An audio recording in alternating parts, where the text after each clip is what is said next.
Hello students, welcome to KENE'S Educare. Today in the session of class 6th history, we will read and learn about chapter 7, Ashoka the emperor who gave up war. So we will read about Ashoka the emperor and various things associated with him and around him. That means contemporary to him.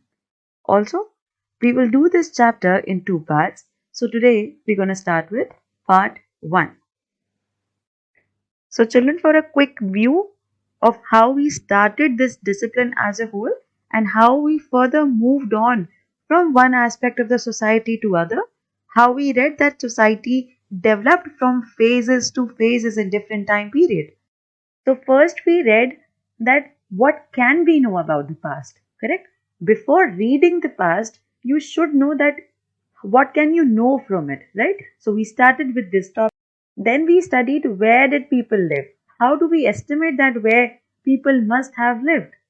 We read about the Suleiman and Kirtar hills as provided by the archaeologists, the Garo hills in the Vindhyas, the river Indus and its tributaries. If you remember the Harappan civilization, it was clearly along the delta and the range of the Indus and its tributaries. Then we read about the Ganga and its tributaries also, especially the Vedic period. The entire Vedic period was surrounded on along with the valley of Ganga. And then we studied why do people travel? Why do people travel nowadays? Because we need to transfer the culture for trade, for ideas, for stories. Then we read how can we find out about the past? And we read a few elements with the help of which we can study the past, in which first was the manuscript, second was the inscription, and third, the detail provided by the archaeologist. Then we also gave a quick view that is there one past or many past? And in that we got the information that there are many past because there are different category of people in the society and hence we have different category of past in the history as well. Then we read what do dates mean, in which we read about the BC, the before Christ, or the BCE in the modern era, and the AD, the Anno Domini. And then reading about what can we know about the past or how do we estimate the past and what are the sources of past, we straight away moved to the culture and the society as in general, that how people must be able to live or how they used to live. So we read that, so we started reading the hunting gathering period where people used to hunt and gather the food and then gradually they developed themselves into a advanced human and gradually developed their sense of society and civilization. Then we read that why the earliest people were on the move. How do we know about these people? How did they choose a place to live in? We also saw the different ages in the prehistoric time so that we can study the prehistoric time in conditions. So we read about the Stone Age, the Bronze Age and the Iron Age. And in the Stone Age, we further divided the age into three categories, the Paleolithic, Mesolithic and the Neolithic. These three were under the Stone Age only. Then we read how the environment gradually changed, how farming and herding came into the aspect. When the new way of life started, people started storing animals, rearing them, and we also learned that everything did not change everywhere all at once. Not quite.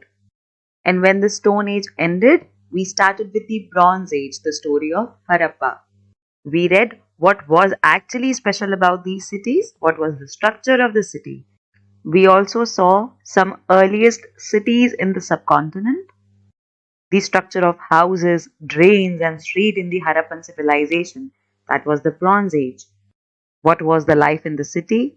There were seals, there were scribes, there were crafts as well in the city.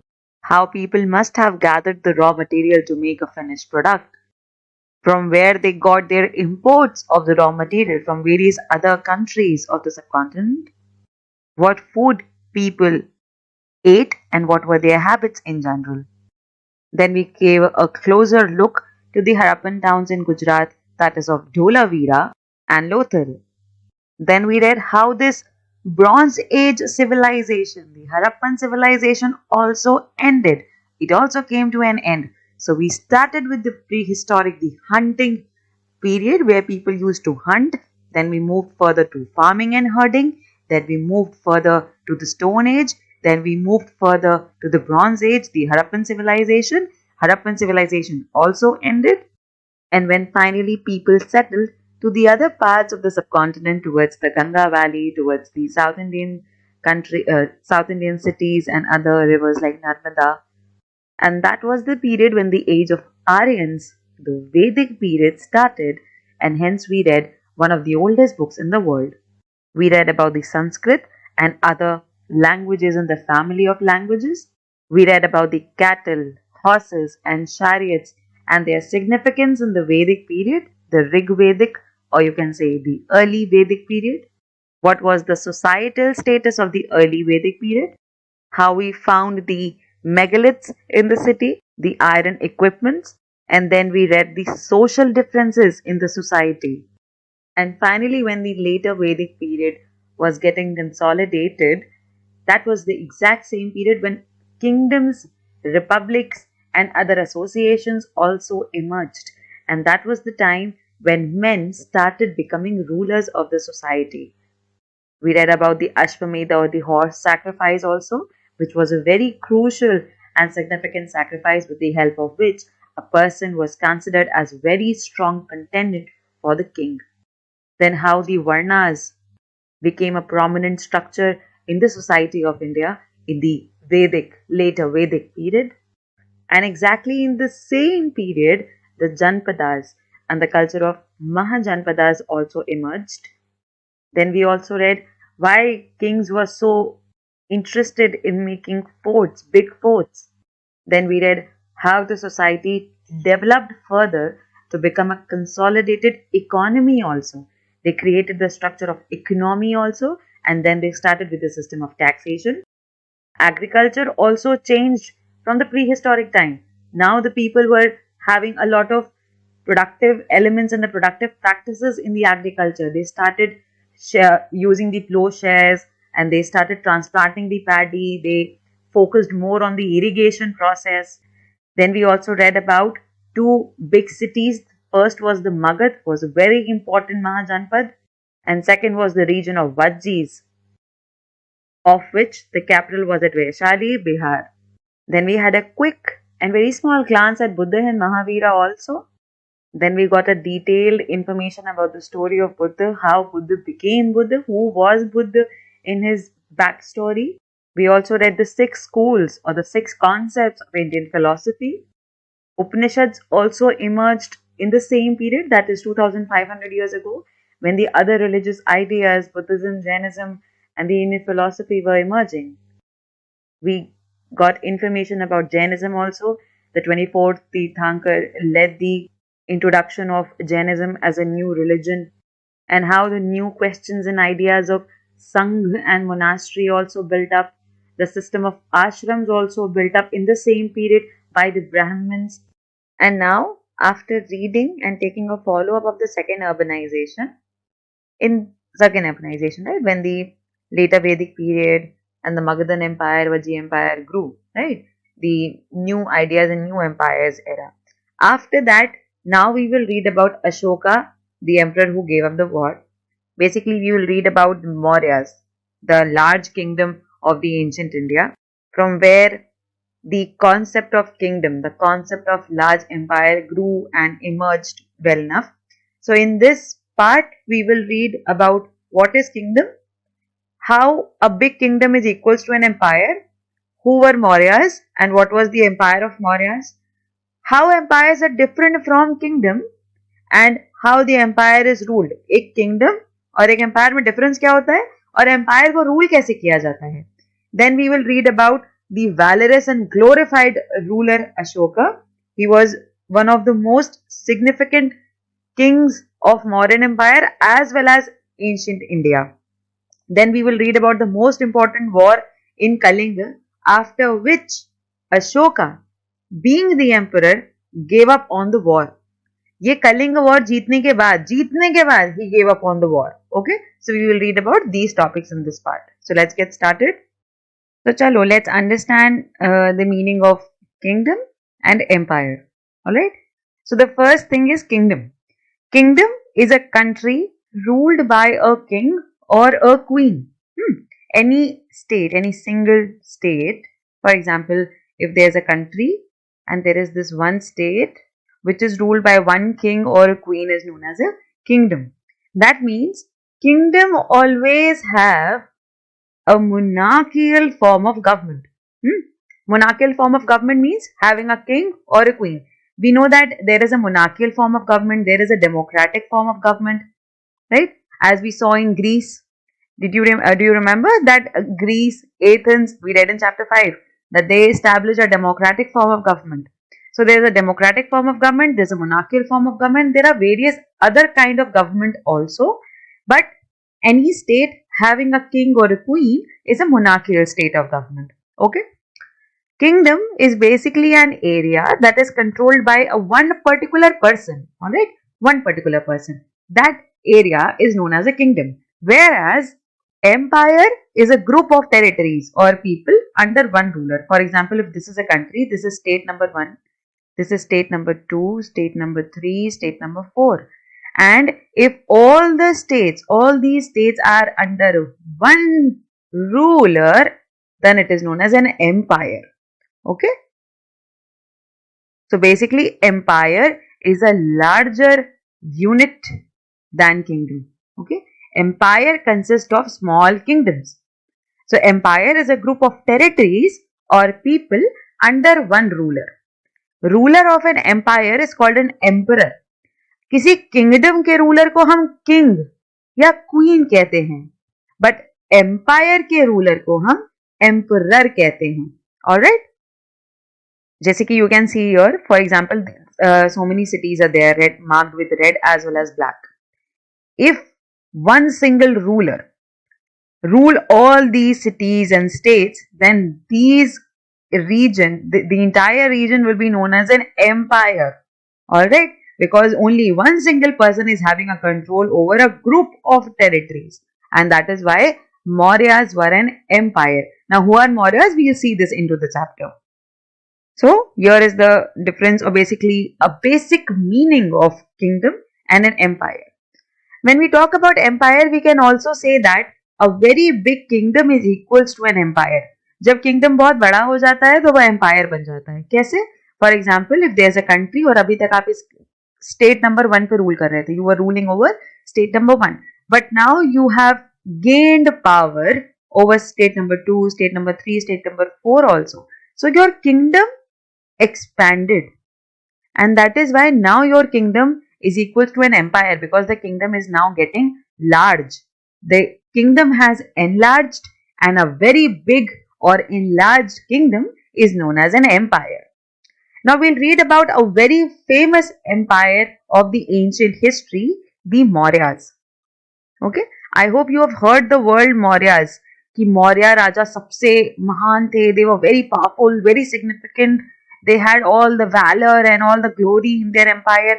They were the golden kings of India. We'll read about them.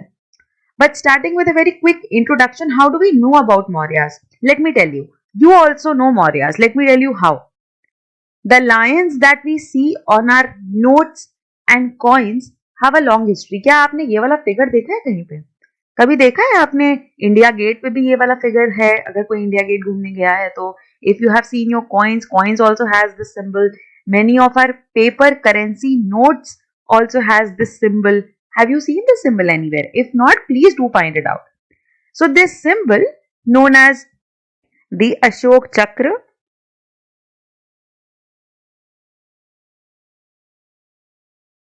also known as the Ashoka pillar, and which is also our national emblem.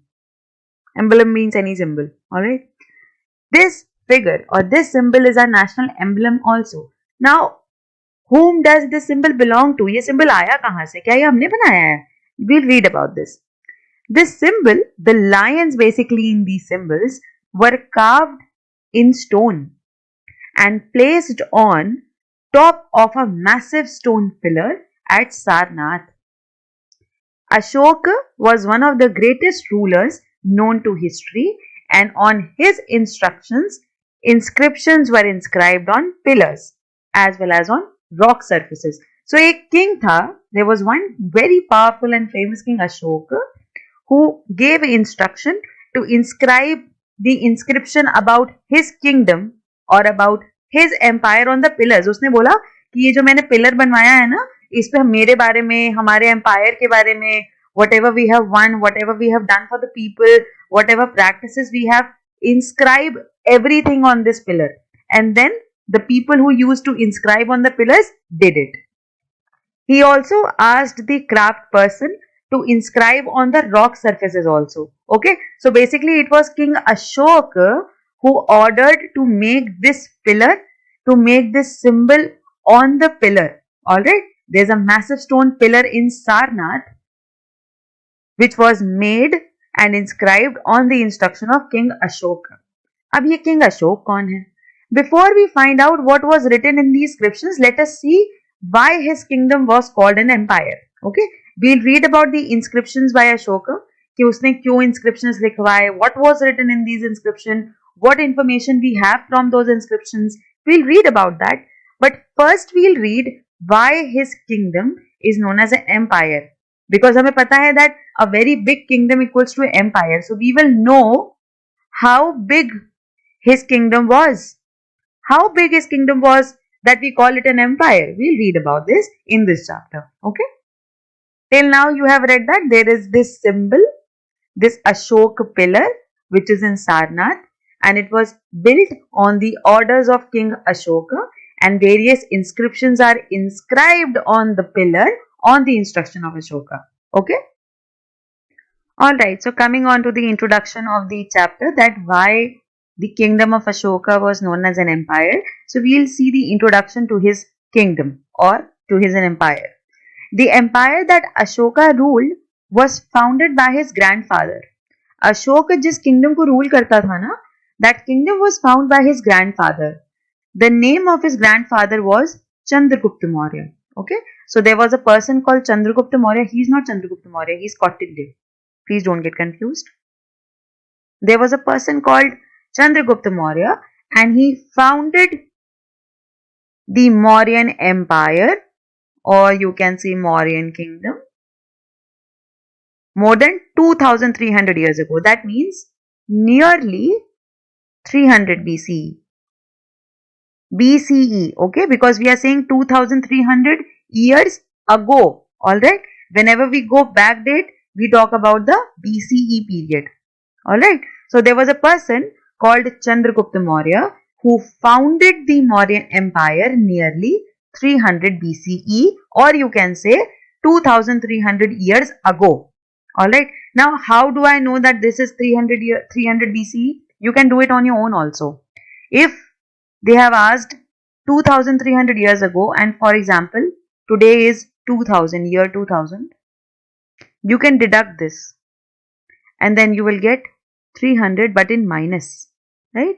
And I told you that whenever you get any date or year in minus, then that means we are talking about the BCE period, right?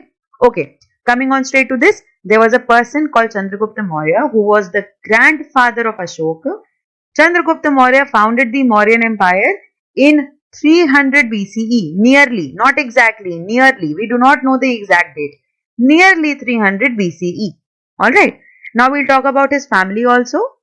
Chandragupta Maurya, who was the founder of Mauryan Empire, he was supported by a wise man. You know that kings in the ancient history and various other periods of history also, kings were always supported and advised by a very wise person, a minister. There was always one officer who used to advise the king. For example, Akbar had Birbal. Similarly, Chandragupta Maurya had Kautilya. His real name was Chanakya and he was also known as Kautilya. Many of Chanakya ideas were written down in a book called Arthashastra. Chanakya के जितने भी ideas थे for the administration of the empire and regarding the revenue assessment, resource evaluation, every idea of Chanakya was compiled in a book, and that book is known as Arthashastra. Okay, This book is very important in the modern day economy also because it has very relevant as well as relatable ideas. He was a very wise man and thus Chandragupta Maurya liked him. Kautilya was his favorite officer. Here I have also given you a family chart. You don't have to mug up. You do not have to mug up. Please remember this. Just keep it in mind that there was a person called Chandragupta Maurya who founded the Mauryan Empire. Alright. For now, just remember this. Coming on to this Mauryan family and other information about the Mauryan Empire. There were several cities in the empire marked with black dots on the map. So here is a map and there are several cities in the empire which are marked with black dots. So whatsoever is with the black dot, for example, Takshila. Again, black dot is Ujjain. Let me mark it again. The black dots, Takshila, Ujjain and Patliputra. Okay, these three. The black dotted cities in the empire were Patliputra, Takshila and Ujjain. Basically, they are the capital. Okay, they are the capital. Takshila was a gateway to the northwest. आप देख रहे हो ये northwest का region है. I told you this is north, south, east, west. Alright. Northwest will be this direction. So northwest. And here Takshila is the most important capital city. Okay. Takshila was a gateway to the northwest, including Central Asia. So with the help of Takshila, you can go to Central Asia. So if you are a part of Mauryan Empire and you want to go to Central Asia, you can go through Takshila. Okay. Ujjain lay on the route from north to South India. And if you want to go from north towards south, then you can go through Ujjain. Okay. Merchants, officials and craftspersons probably lived in these cities because they are the most important, resourceful, economically rich cities of the Mauryan Empire. The Takshila, Ujjain and Patliputra. That is why most of the merchants, officials and craftspersons lived in these cities.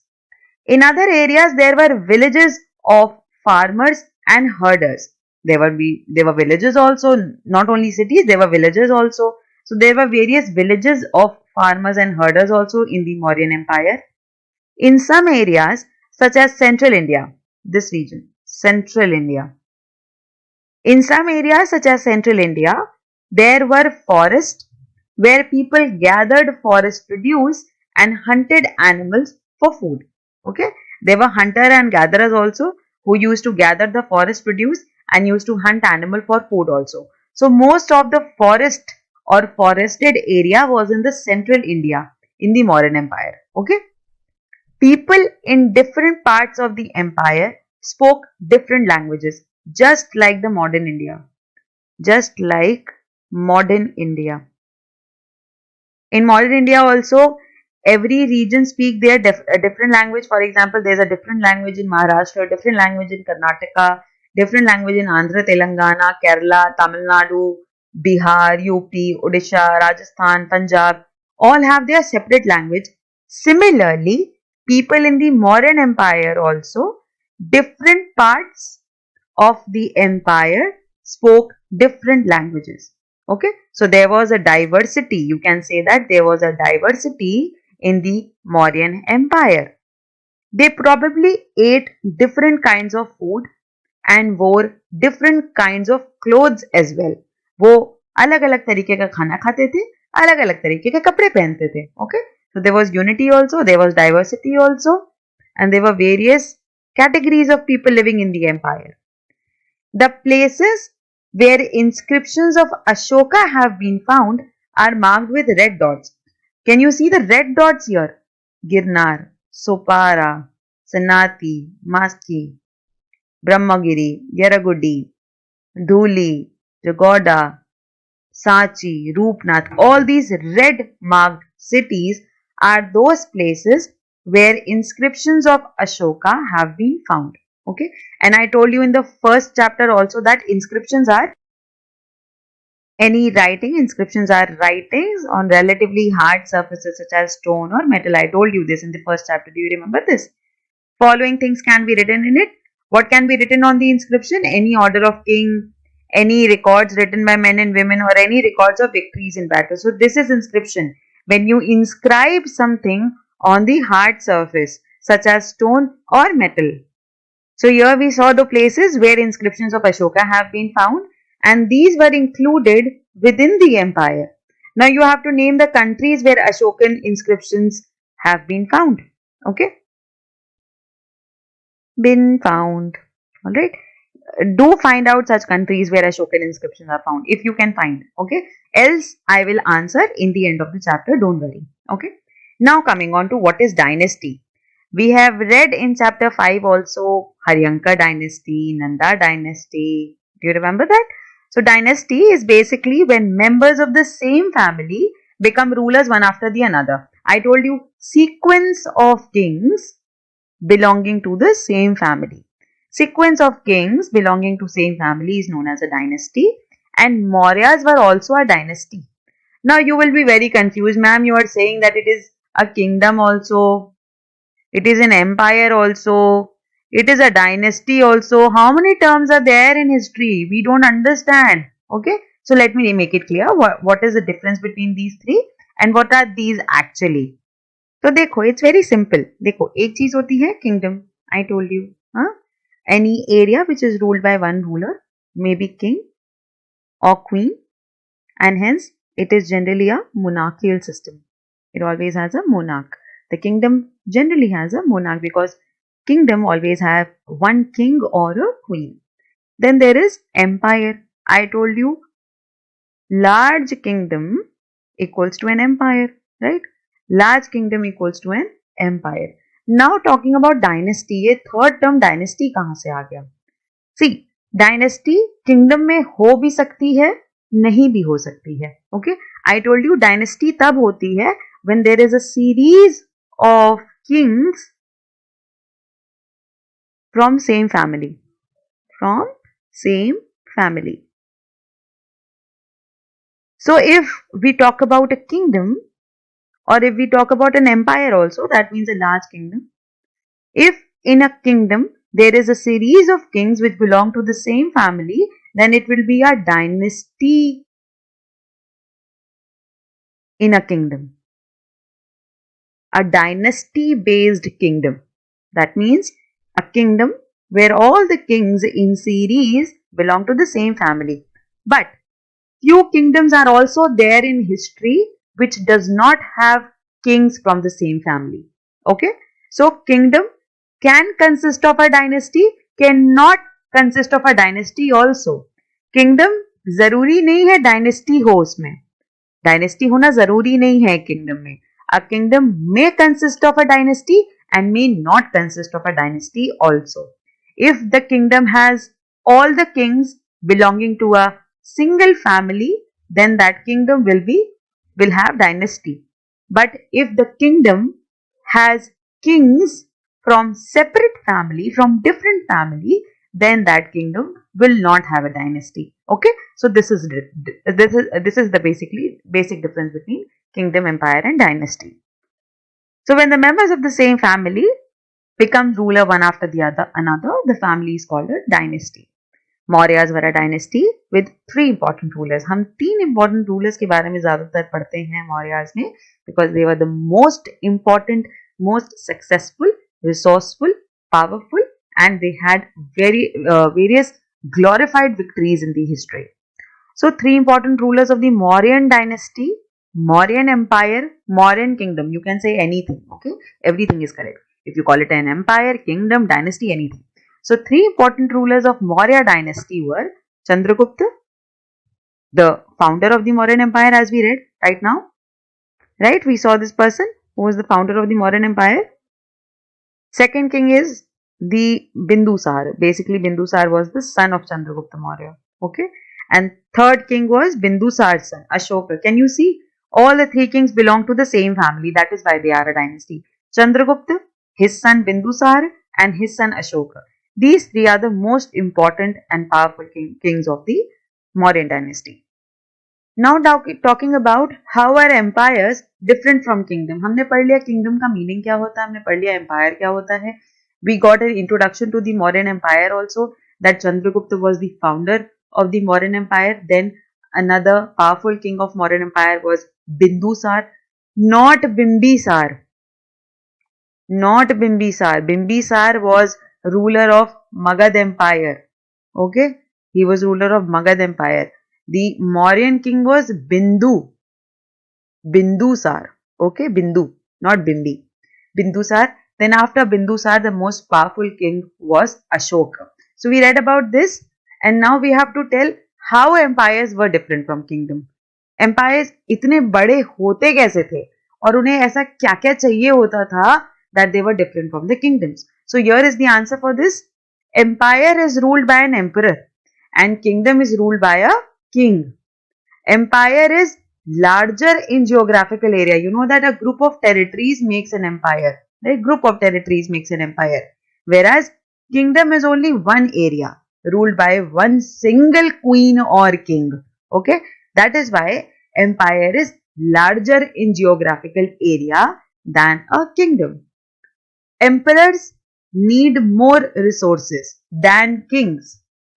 Emperors who rule the empire need more resources than kings who rules the kingdom, because empires are larger than kingdom.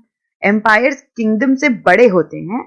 That is why empire को चलाने के लिए emperors need more resources. Okay, and they need to be protected by big armies. That is why they need more resources.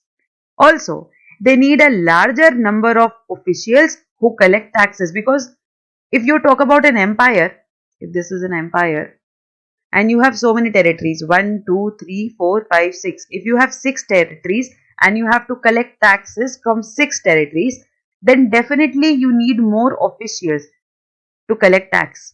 But if you have only one single place in your control, then you do not need a large force of officials to collect tax, because there's only one place from where you have to collect the tax. That is why an empire ruled by an emperor need large number of officials to collect taxes. Okay. Examples of empire include the Roman Empire, British Empire, Caliphate or the Arab Empire, the Mauryan Empire, because all these empires controlled different parts and group of states. That is why they were known as empire. Whereas examples of kingdom include Rashtrakutas, Chola, Pandyas, because they only controlled one single territory. Okay, one single part of the entire country. That is why they were known as kingdom. चलो अब देखते हैं that how they ruled the empire. Okay, how they ruled the entire Mauryan Empire, because there were various states, various cities under their control. So how did they supervise? इतनी सारी states को उन्होंने control किया कैसे? So talking about ruling the empire, as the empire was so large, different parts were ruled differently. सबको एक तरीके से तो आप rule नहीं कर सकते. There were different states with different culture, different language, different people, different resources, different weather conditions, different kind of people.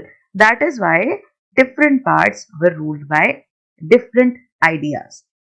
The area around Patliputra, and let me tell you, Patliputra was the capital of Mauryan Empire. Okay, it was the capital of Magad Empire also, and it is the capital of Mauryan Empire also. So the area around Patliputra was under the direct control of the emperor. It was directly controlled by the emperor because it was the capital. अच्छा, kings ना generally अपनी ये जो capitals होती थी, they used to keep directly under their control so that they can look at least on the capital through their eye, and then they can order, or you can say they can supervise the other officers so that they can tell that this is how you have to control, this is how you have to rule the other states. Okay, because king kept the capital under his control and gave the other states and cities in control of his officials or his princes or any other people who contributed as a noble person in the kingdom. So the area around Patliputra, that was the capital of Mauryan Empire, was under the direct control of the emperor. This meant that officials were appointed to collect taxes from farmers, herders, craftspersons and traders. Officials appoint किए जाते थे who can collect taxes from the farmers, from the herders, from the craftsperson and from the traders. And these people used to live in villages and towns in the area. Okay, I told you major cities, the traders and the craftsperson used to live in the major capital cities, that is Takshila, Ujjain and Patliputra. I told you the officials, majorly the officials, merchants, and the craft person used to live in the major capital cities in the Mauryan Empire, the Takshila, Ujjain, and Patliputra.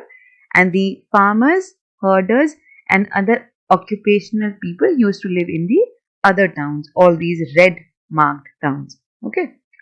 Officials who used to collect taxes also punished those who disobeyed the ruler's orders. जो king की बात नहीं मानता था उसे punish भी किया जाता था. Many of these officials were given salaries. So the officials who used to work for the king, who used to collect taxes and punish people for disobeying any order, they were given salaries by the king. Messengers went to and fro, and spies kept a watch on the officials. Acha, the king has given a big responsibility on the officials to collect the taxes, but might be there must be some officials who might turn corrupt, who might do not their duty with all dedication. That is why in the Mauryan Empire they also had messengers who used to go from place to place, and there were spies also who used to keep a watch on the officials, that whether the officials are corrupt or not, whether they are doing their duty with full dedication, contribution or not. Okay? And of course, the emperor supervised them all. All the officials, all the spies, all the messengers, they all were supervised by the emperor with the help of members of the royal family and senior ministers. Emperor used to supervise over everyone with the help of the royal family. Unki wife, unke brothers, unke could be any relative. With the help of the royal family and the senior ministers, they used to keep a watch and supervision over all the officials, messengers, spies, and every other person working in the kingdom. Okay, this is how the empire used to get ruled. There were different parts were ruled differently. Capital was under king, officials were appointed to collect taxes, officials also punished people who disobeyed the orders, officials were paid salaries, and to keep a watch on officials, messengers and spies were also inducted into service, and emperor used to supervise over all of them with the help of the royal family. Okay, there were other areas or provinces also. You know that apart from the capital cities, there are other provinces and areas also. Each of these was ruled from a provincial capital such as Takshila or Ujjain. For example, if this is India, so the entire part of north to northeast was looked via Patliputra. The entire central India was looked via Ujjain, and the entire northwestern part was looked via Takshila. That means every city or province in the south or in the central India used to report in Ujjain, used to report to the officials who were sitting in Ujjain. All the provinces in north and northeast used to report to the officers in the Patliputra. All the provinces and states or any area used to report everything to the officers in the Takshila. So basically, the Mauryan Empire made some capital centers. Okay, some capital centers where every other province had to report their work. Okay, although there was some amount of control from Patliputra, and royal princes were often sent as governors, local customs and rules were probably followed. For example, आज जैसे हमारे यहाँ India is a country and there are separate states, right? And every state, आज जैसे हमारे यहाँ India is a country and there are various states, right? And each state has a CM, has a governor. Basically, every state or province has an authority or a ruler to look after the administration of the state. And all the members of the state administration reports to the center, right? We all report to the center. All the CM and governors report to the center that this is going on in our state. We need this much money. We need this much resources. We need this much permission for any work to be done. Similarly, in the Mauryan Empire also, the other provinces were looked after by the royal princes, and these royal princes were sent as governor, local customs, etc. All the other rules were also followed in these provinces. Besides, there were vast areas between these centers. You know that Takshila is here in the northwest, Ujjain is in the center, Patliputra is here in the northern area. So you have a large area to control between these major centers, correct? Here, in the major centers, in the major gap, the Mauryas tried to control roads and rivers, which were important for transport and to collect whatever resources were available as tax and tribute.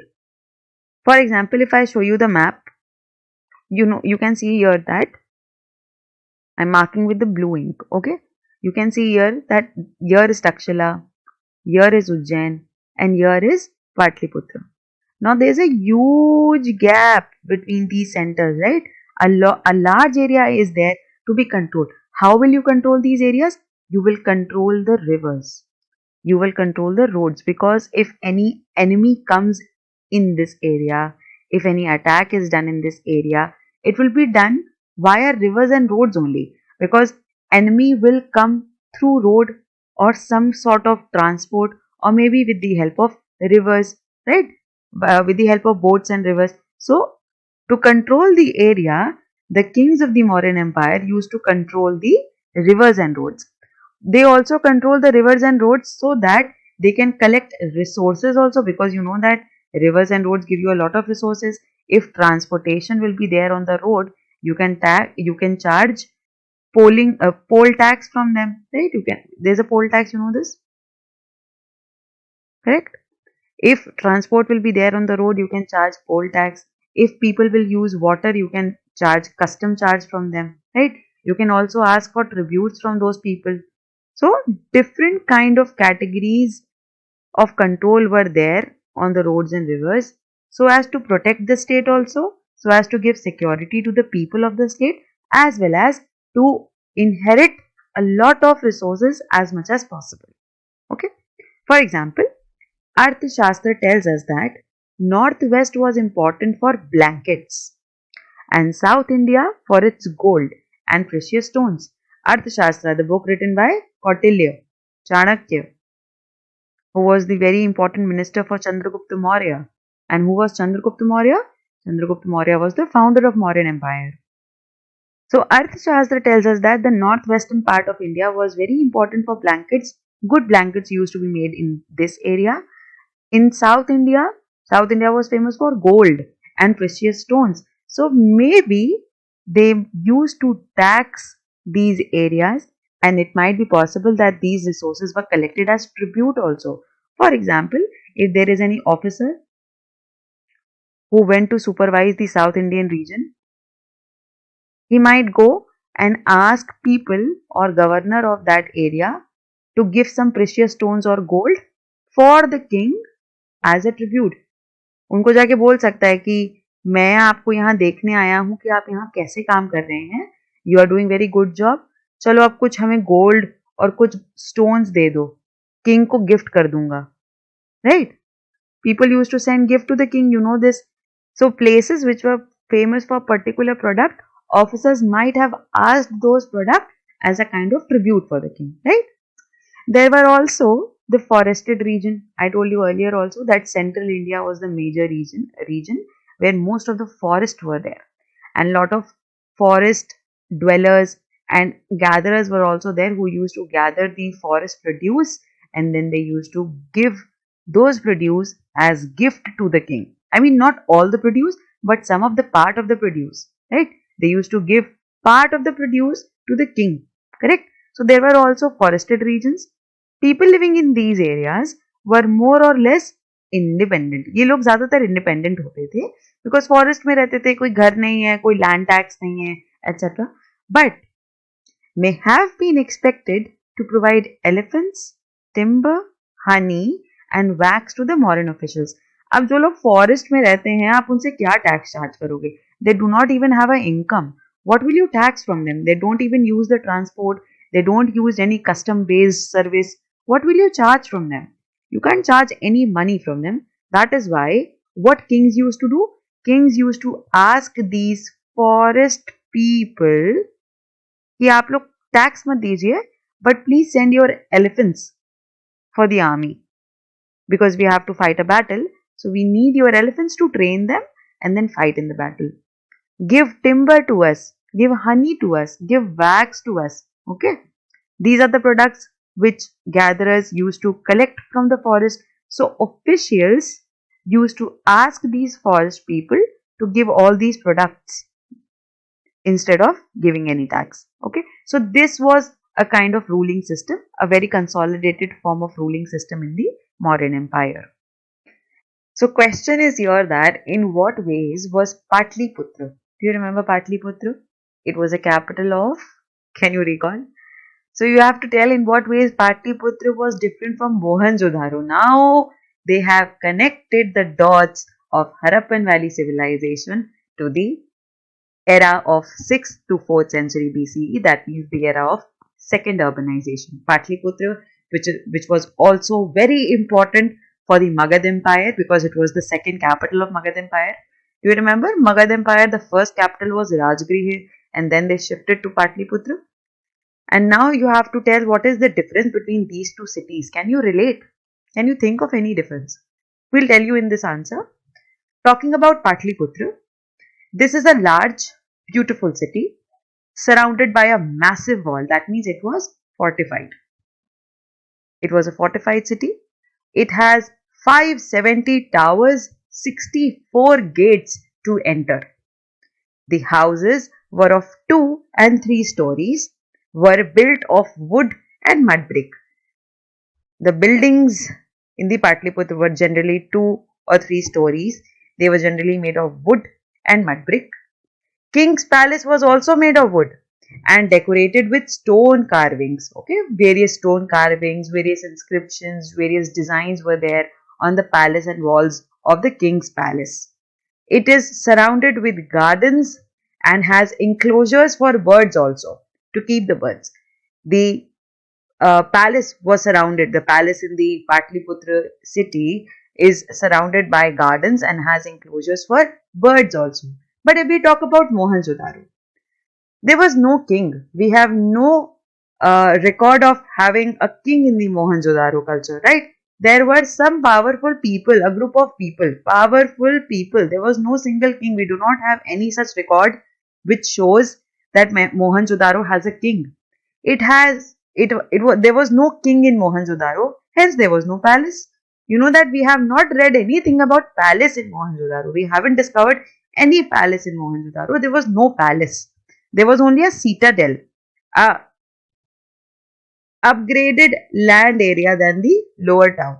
Do you remember that? There was a citadel and there was a lower town. The city was generally divided into 2 parts, the citadel and the surrounding area. If this is a city and it was generally divided into 2 parts, the western part usually had the citadel, and citadel was an upraised platform, and there was the other area on the east which was the lower town where common people used to live, right? This was the arrangement in Mohenjo-daro. There was no palace in Mohenjo-daro. Houses were single storied and they were made of bricks, not wood, not mud brick, but well baked bricks. Okay, so children, you should know and you should be able to analyze such things.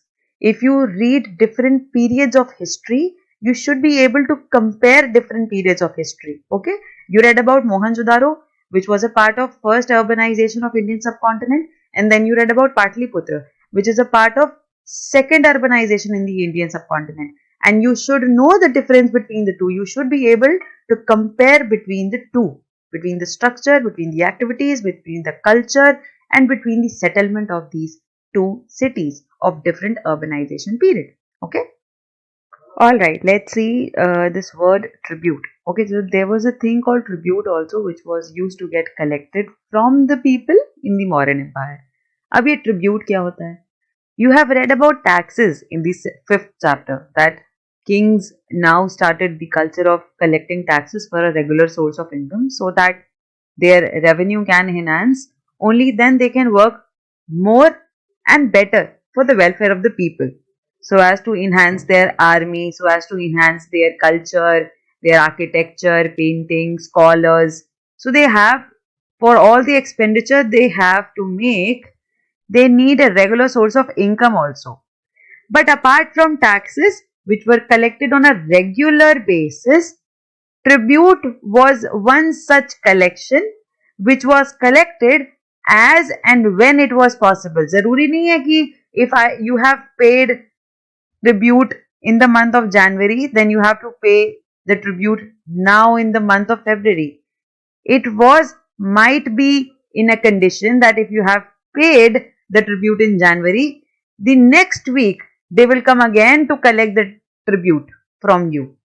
Okay, so tribute was one such kind of tax which was actually not a tax. It was not like tax, it was unlike tax, but it was a mere collection of gift